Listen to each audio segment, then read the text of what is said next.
I'm here with my colleague Ursula Goldsmith to talk about this exciting collection of silver that is coming up in our Design Since 1860 sale this April. The collection is predominantly British, although we do have a foray over the sea to Denmark with Georg Jensen. The collection spans from about 1890 right through to about 1970, but predominantly is arts and crafts in its nature.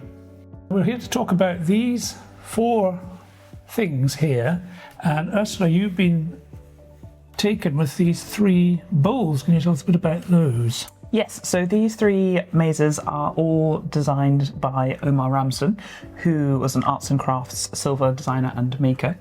It's fantastic to have this set of three. Mazes were traditionally drinking vessels and were silver mounted, but they're quite rare after the 16th century. So this is Omar Ramsden looking back to Renaissance forms and kind of reinvigorating them for the arts and crafts period. Omar Ramsden's work is quite easy to identify in the sense that he always marked it with his Latin moniker.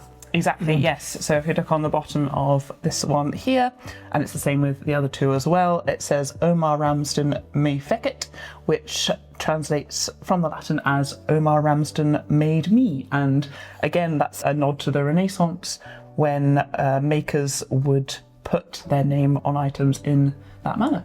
Oh, lovely. Well, I'm going to show you this little chap, which is one of my favourite lots on the sale, and this is by the designer and maker Edward Spencer. And Edward Spencer, along with Nelson Dawson, started the Artificers Guild in 1901, and it had a bit of a rocky start, but it was taken over in 1903 and became one of the few guilds to really make a commercial success of itself.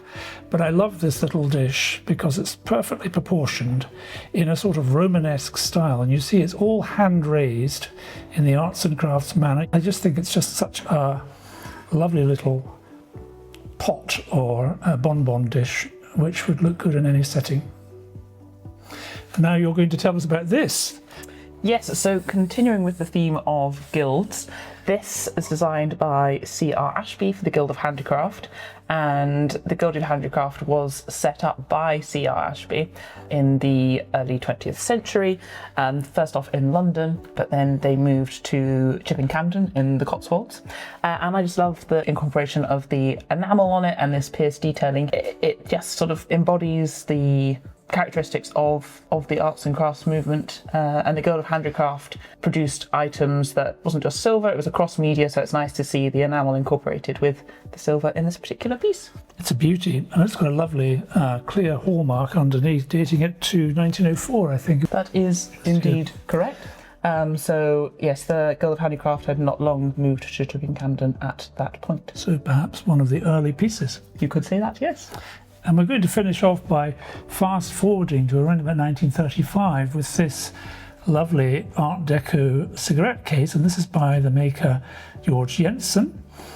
Jensen, who started in the early 20th century, but this is designed by his son Jorgen. It is very evocative of the period with its streamlined form and these little doors with their wonderful leafy design open to reveal the apertures here, little compartments for cigarettes, but of course you could use it for anything these days, sweeties or trinkets. So the collection really is testament to the collector in that they managed to amass such a wonderful selection of silver from as many different makers as they have done.